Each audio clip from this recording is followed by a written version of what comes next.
moom mooy PCA bu SONAGED di Société nationale de la gestion intégrée des déchets. Alors moom tamitam mu ngi bokk ci parti bi di PASTEF doon coordonnateur départemental PASTEF Dagana doon itam coordonnateur communalu PASTEF bu Richard Toll. Abdou Khadre ñu ngi lay nuyu di lay dalal bu baax suñu plateau.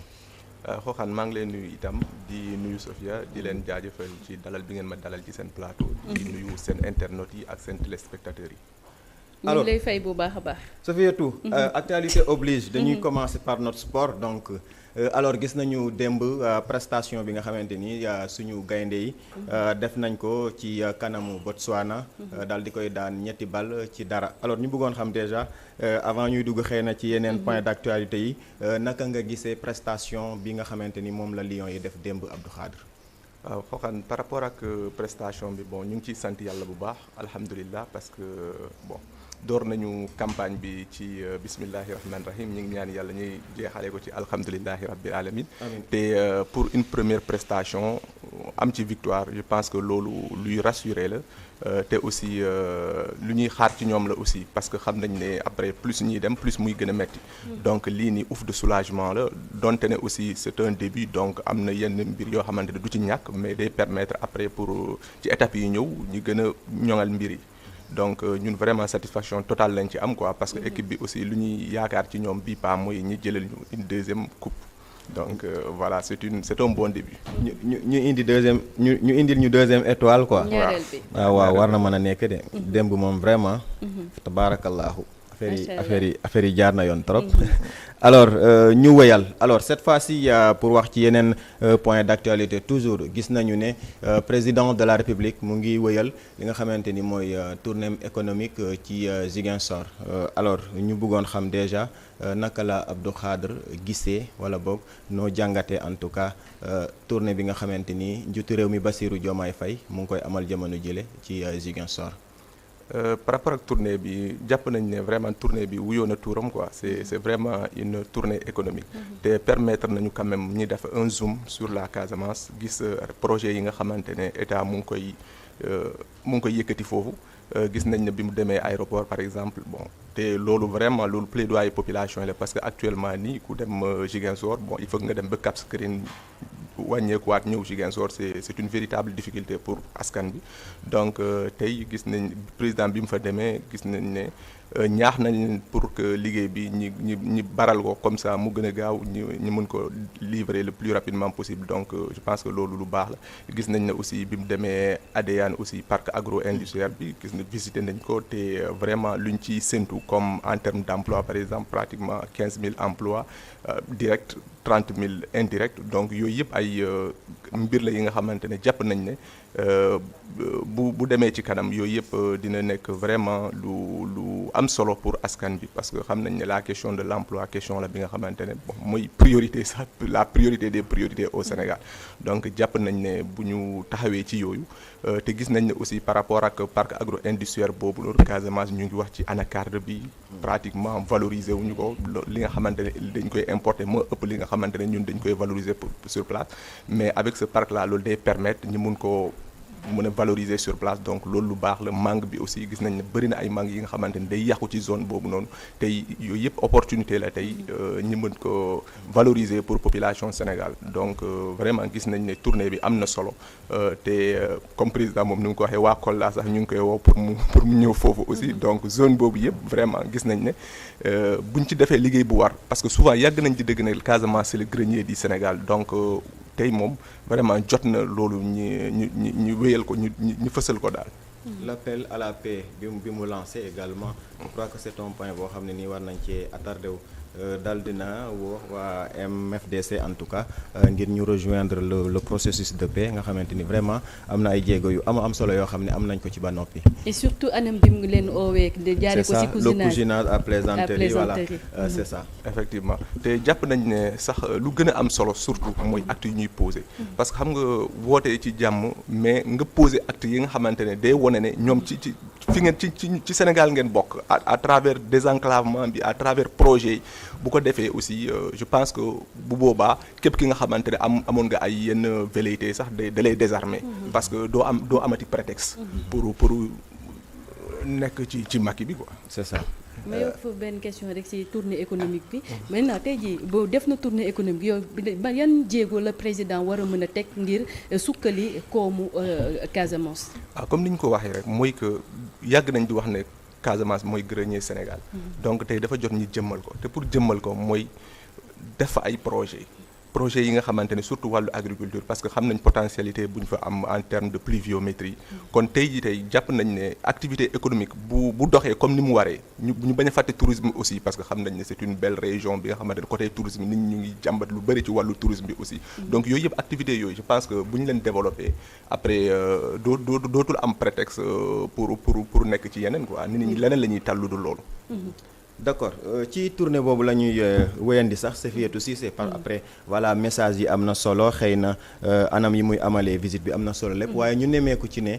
tournée bi quand même drainé wul ay foule comme ni ñu ko faraloon di gisee ci ay tournée économique wala ñi ko ñenn ñi mënoon xaaree sax xëy na bu fekkonte ne en tout cas ci régime yi fi jot a jaar njiitu réew mi Macky Sall surtout bu doon def ay tournée économique da ngay gis dafay drainer ay foule yu bëree bëri naka nga gisee le fait que tournée bi en tout cas foule yi nga xamante ni ñenn ñi yaakaaroon nañ ko ci amu si. waaw man de jàpp naa ne loolu bokk na ci élément de rupture yi nga xamante ne régime bi digg na ko askan parce que président de la république moom moo bëggul loolu. Je me rappelle président bi muy ñëw Richard Toll man jour boobu sax dew ma parce que dañu waxoon ne clairement président moom bëggul yooyu il est venu pour une tournée économique après nag dinañu recevoir donc moom loolu mooy style am moom loolu lay def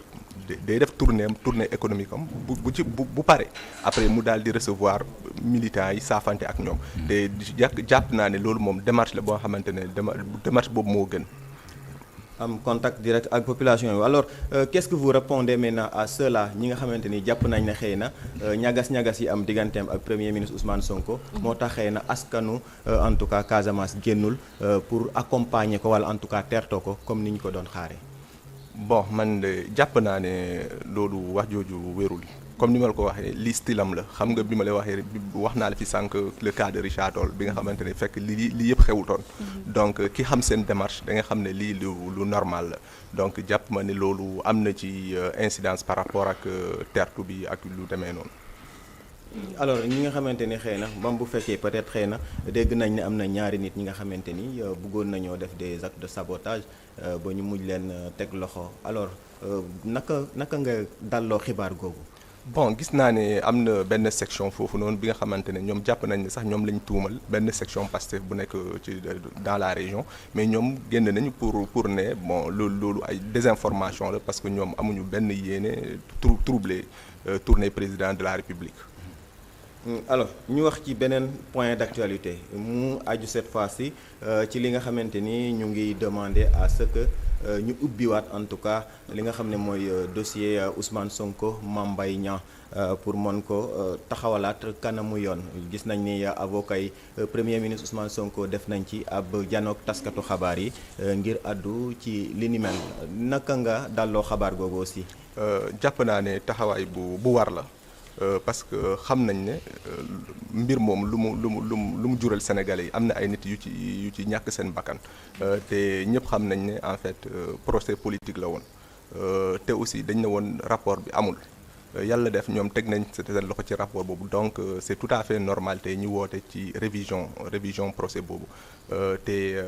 jàpp nañ ne loolu en fait lu war la parce que c'était vraiment dommage ñu empêcher benn candidature pour ay affaire d'information vraiment ñëpp xamoon nañ ne loolu yëfu caaxaan la kon tey dafa jot nag vérité bi ñu rétablir ko bu ko defee sénégalais yëpp xam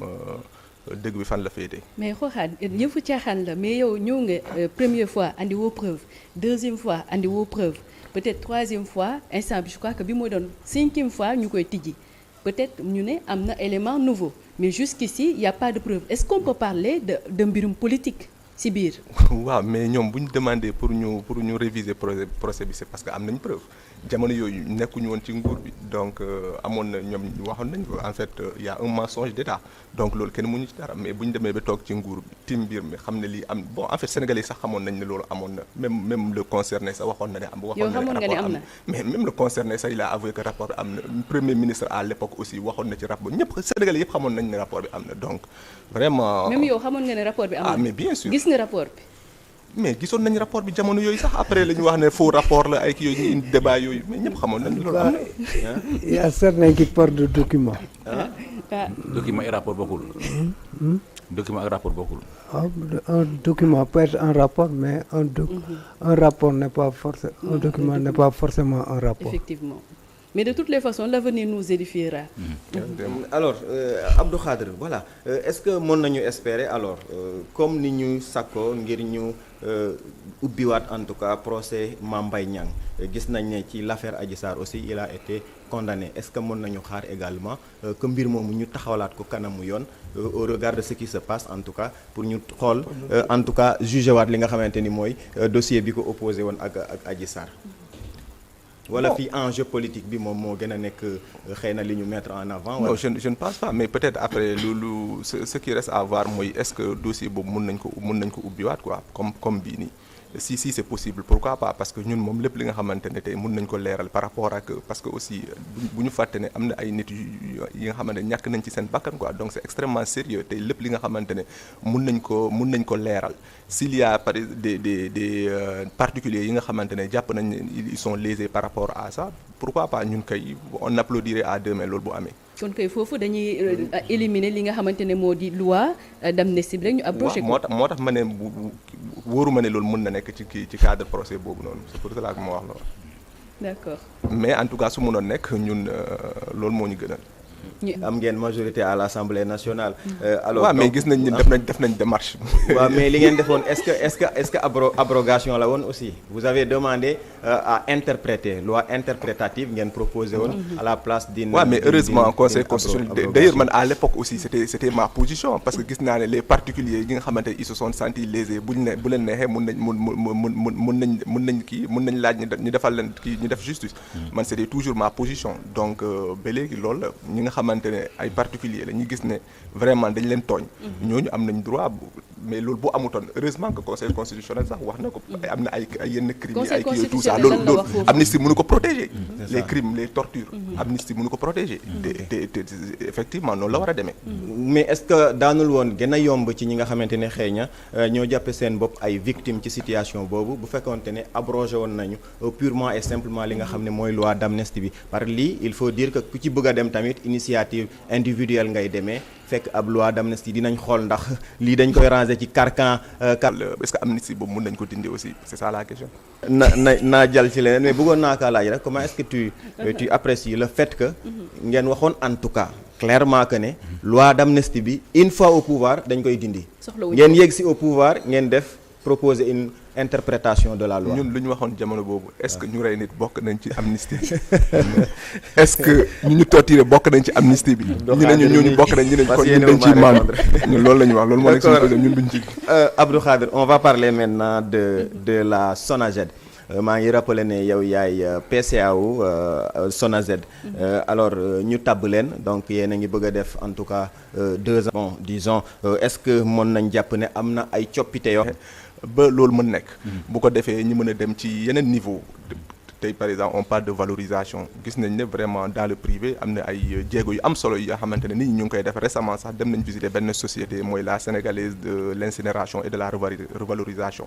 bon c'était la première fois sax ma xam ne ndekete structure yu mel noonu mu ngi am Sénégal ñi nga xamante ne tout ce qui est les déchets biomédicaux ñu ngi koy kii quoi incinérer pour éliminer ko donc loolu lu am solo la te aussi am nañu yéene vraiment que tous les 8 pôles yi nga xamante ne ñu ngi koy wax ñu mun ko am foofu parce que pour l'instant benn la donc boo demee ci plastique bi aussi gis nañ ne vraiment am na ay sociétés yi nga xamante ne ñu ngi ciy def liggéey bu am solo mais il faut que ñu dem à plus grande échelle bu ko defee aussi mën a créer ay emplois yu bëri parce que boo xoolee ci la vision 2050 ñu ngi ñuy sas ñu mën a créer 95 000 emplois donc 95 000 emplois yooyu pour nga mën ko créer il faut que vraiment nga dem ci valorisation bi bon malheureusement aussi gis nañ ñu mën a vraiment am ay centre aux normes yi nga xamante ne tey mën nañu am ci ay valorisation ki valoriser déchets yi quoi. D'accord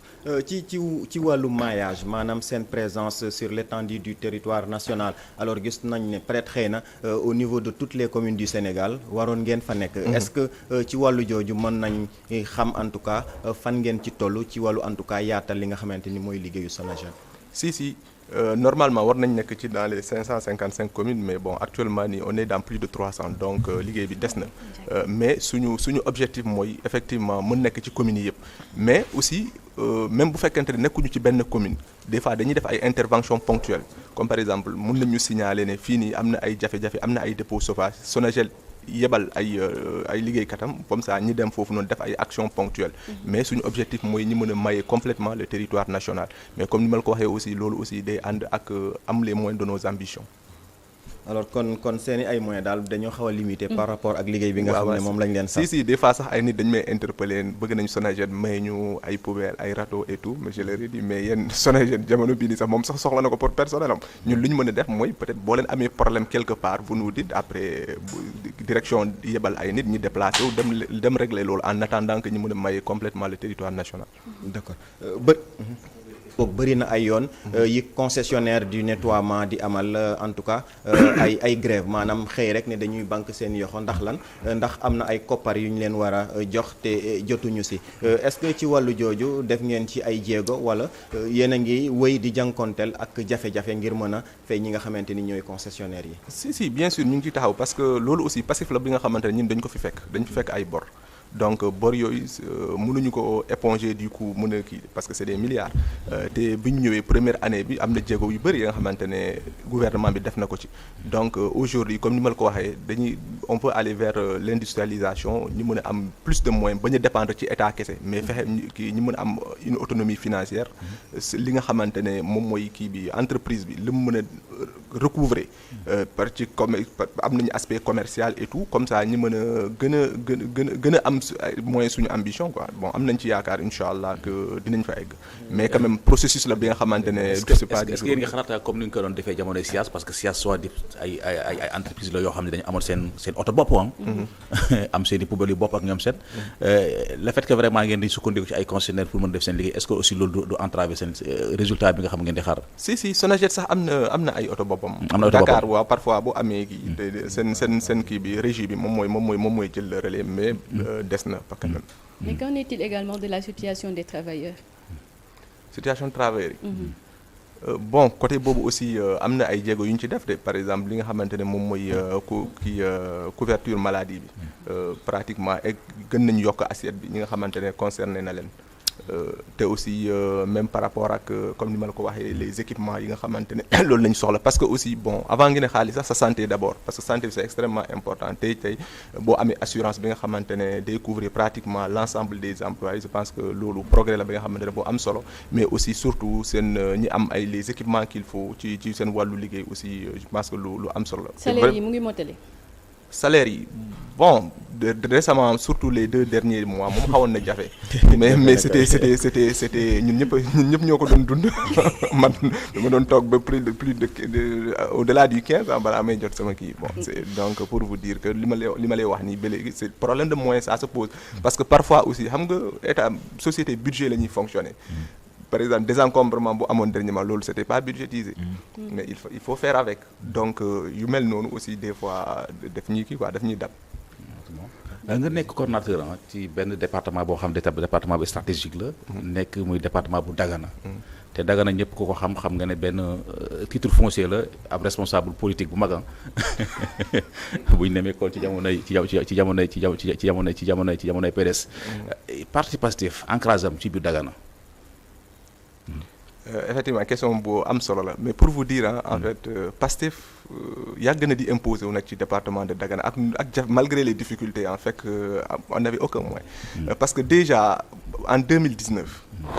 Pastef bu muy nekk 3e au niveau national ñun on était la première force de l'opposition au niveau du département de Dagana cela veut dire ñun ñoo ñëwoon 2e position en 2019 présidentielle 2019 te boo xoolee aussi élection présidentielle yi on a gagné le département élection législative gagné nañ ko donte ne ki ngay wax Oumar Sarr moom dans sa commune moom il a gagné mais Mame Diop par exemple moom tamit ténor la ci APR waaw mais Mame Diop on l'a battu dans sa commune dégg naa récemment sax muy génn dinaa régime bi deful dara ñun ça nous étonne des fois dañuy dem wax ak askan wi parce que ñun ak suñu député yi dañuy ànd am benn programme bu ñu amoon mooy nemmeeku askan wi dañu doon wàcc ci terrain bi mais ce que les populations nous disent mooy que c'est la première fois député wàcc ci terrain di ñu laaj suñu jafe-jafe mais on est étonné ñu fi nekkoon qu'est-ce qu'il faisait kon donc yooyu yëpp bokk na ci ay éléments de rupture yoo xamante ne jàpp naa côté bi lañ demoon xam nga mënoo dajale. non en fait ñu xam nañ seen système. parce que ñi nga xamante ne dañoo bëri wax on leur donne de l'argent ils se taisent après bon y a rien parce que bu jamono boobu nit ñi c'était la politique de l'argent dañuy yaakaar ne avec de l'argent on peut tout avoir. donc ci loolu lañ doon basé mais pour wàcc ci terrain bi waxtaan ak askan bi mais moom la preuve Mame Diop Assemblée nationale ban apport la fa am. yéen est-ce que gis ngeen Mame Diop muy wax sur les questions d'enjeux au Sénégal alors que c'est déjà yi nga xamante ne askan bi moo leen mandaté pour ñu wax seen jafe-jafe mais on ne voit pas c'est déjà yoo xamante ne ils viennent parce que bu ñu ñëwulee plus de 2 sessions peut-être dañ leen di dàq donc ils viennent par nécessité mais c'est pas que dañ ñëw pour teewal askan bi liggéeyal askan bi. alors concrètement lan ngeen def yéen ci 2 ans yi nga xam ne xëy na accédé ngeen au pouvoir. waaw yaa ngi wax ne comme ñee defuñu woon dara gisuñu leen sax yéen xëy na am na jéego en tout cas même bu fekkee du xëy na mënu leen def en 2 ans yéen yi quoi mais pendant au cours des 2 années yi ngeen nekk au pouvoir lan ngeen def. effectivement parce que man bu ma demee foofu je suis content parce que je vois que y a des projets parce que en fait lu fës la quoi. par exemple tey boo xoolee château d'eau bi ba nga xamante ne 2e château d'eau bi nga xamante ne ñu ngi koy tabax pour Richard Toll mais Richard Toll yàgg na joytu problème boobu noonu des fois da ngay dem nawet boo xoolee ndox bi day xonk tey ji tey par exemple y a un projet bi nga xamante ne pour mettre un 2e château d'eau tey boo demee ci wàllu agriculture bi aussi gis ngeen y avait beaucoup de gens yi nga xamante ne ñoom découragé woon nañ sax ci wàllu mbay mi mais bi ñu gisee régime bu bees bi dañ gën a amaat fit dem gis ngeen production bi nga xamante ne tey am nañ ko ci wàllu ceeb la production ñu bëri seede nañ ko production bi augmenté na par rapport ak 2 dernières années boo xoolee par rapport ak engrais bi aussi dañ ne engrais bi wàññeeku na semence bi dañ koy jot et tout donc on voit que vraiment il y a beaucoup d'initiatives yi nga xamante ne ñu ngi koy def te man par exemple boo xoolee par rapport ak Richard Toll il y a une question qui me tient à cœur président de la République bi mu ñëwee waxoon nañ ko dañu bëgg Richard Toll am scanner te récemment am na kenn ki nga xamante ne mu ngi ci hôpital bu mag bu Richard Toll bi nee na ma ministre bi wax na ko ne vraiment ñu ngi ciy liggéey te yaakaar naa loolu bu ñu ko amee ce sera une grande révolution parce que zone boobu noonu yëpp amuñu scanner nit ñi dañuy obligé di gaane département bi di dem feneen pour faju donc je pense que tey en 2 ans vraiment boo demee ci département bi même boo xoolee les zones de production gis nañ ne pistes yi gars yi ñu ngi koy defar te pistes yooyu jàpp nañ ne bu ñu ko defaree loolu day permettre ñooñu ñu mën a écouler ñu mën a ñëw ci les grandes villes pour écouler leurs produits donc en 2 ans vraiment li ñu gis dal na suñu xel. boo sànq maa ngi lay gis ngay xaw a mel ni koy attaqué Amadou Mame Diop te ñu gis nañ actuellement ñoom parti APR fi mu toll ñu ngi ci mobilisation remobilisation effectivement di gën a yaatal seen instance parce que gis nañ ne yéen jamono ji nga xam ne di ngeen war a booloo nekk benn ngeen xaacoon dóorloo ci jamono ji yéen a ngi tojante bopp ñoom waa APR nag gis nañ ne vraiment war nañ cee mën a profiter pour conquérir le pouvoir est-ce que yaakaar na Amadou Mame Diop moom nga xam moom ngay xeeb mën na leen sonal biir Dagana non xeebuma ko mais dama ne seen biir xeebuma ko mais dama ne en fait deful liggéey bu war a tax bu war a tax mu ñëwaat dans sur la scène parce que aussi il faut pas que ñu naxante ñi nga xamante ne ñu ngi fi woon depuis 2012 il était maire depuis 2012 ba léegi il était député ban taxawaay la parce que lii lu xew nii c'est tout à fait normal ah ñun loolu en fait pour lu am solo mooy est-ce que Sénégal est-ce que loolu tax na liggéey bi ñu ngi liggéey wala liggéeyuñu te on voit que vraiment des résultats sont en train d'être faits gis nañ par rapport ak récemment lu ñu njëgul produit yu bëri wàññeeku na mais donc ça montre que gouvernement bi mu ngi liggéey donc divergence moom loolu c'est tout à fait normal man en général président Ousmane Sonko ak kii premier ministre Ousmane Sonko ak président Bassirou Diomaye Faye man en général nu ma leen di xoolee mooy Aboubacar ak Omar Boun Khattab parce que ñaari yooyu en fait c'était comme ça kii dañ ne kii mooy kii c'était le plus doux kii moo tàng mais dañuy gis ne même ñoom ñaar day am contradiction parfois seen diggante le préfet bi mu génnee àdduna yàggul Aboubacar ñëw mu ne man damay xeex képp ki nga xamante ne joxewul asaka Omar ne déedéet loolu mënoo ko def mu ne ko si après ñu waxtaan ñu jubóo donc yooyu noonu pour man c'est tout à fait normal mais lu am solo mooy est-ce que loolu day gàllankoor liggéey wala gàllankoor ko mais dans le département de Dagana Mame Diop tey projet yi nga xamante ne mu ngi koy bàkkoo